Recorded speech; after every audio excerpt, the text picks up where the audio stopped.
ఆన్‌లైన్‌లో షాపింగ్ చేస్తే మనం ఏం కొంటున్నామో, ఎందుకు కొంటున్నామో తెలీదు కదా! నేనెప్పుడు కానీ వెజిటబుల్స్ అండ్ ఫ్రూట్స్ బయటే తీసుకుంటా. కిందే మార్కెట్ ఉంటుంది.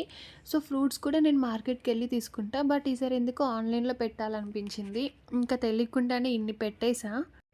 నాకనిపించినవన్నీ యాడ్ టు కార్ట్ పెట్టేశాను. సర్లే అవసరం పడతాయిలే ఇవన్నీ అని చెప్పి, కనిపించిందన్నీ యాడ్ టు కార్ట్ కొట్టేసి ఆర్డర్ పెట్టాను. వచ్చాక అనిపించింది ఇన్ని పెట్టానా అని. కానీ ఇవన్నీ కలిపి పెట్టాక నాకు వచ్చాక అనిపించింది ఇన్నింటికి కలిపి నాకు చాలా తక్కువ అయ్యాయి. అంటే ఆఫర్ ఉండే నాకు రూ. 100 ఆఫ్ అండ్ చాలా తక్కువ పడింది ప్రైస్ కూడా. బట్ పర్లేదు ఇవన్నీ బయటికెళ్ళి తీసుకుంటే ఇంకెక్కువ అవుతుందేమో అనిపించింది. సో, పర్లేదులే రిగ్రెట్ అయితే లేదు ఇవన్నీ పెట్టినందుకు. సో, అన్నీ కూడా యూజ్‌ఫుల్లే.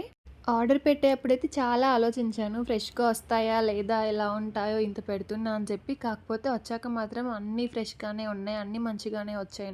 అన్నీ బానే వచ్చాయి నాకు. కాకపోతే ఏంటంటే బయట కొంటే కొంచెం ఆలోచించి ఖర్చు పెడతాం. ఆన్‌లైన్‌లో అనేసరికి అన్నీ కనిపించినవన్నీ పెట్టేస్తాం. అదొక్కటే డిఫరెన్స్. కాకపోతే నాకైతే బెస్ట్ ప్రైస్‌కే వచ్చాయి అన్నీ. ఆఫర్స్ ఉండే. నేను కూడా ఇప్పుడిప్పుడే ఇవన్నీ నేర్చుకుంటున్నా. ఏది తీసుకోవాలి? ఎంత తీసుకోవాలి? అని చెప్పి.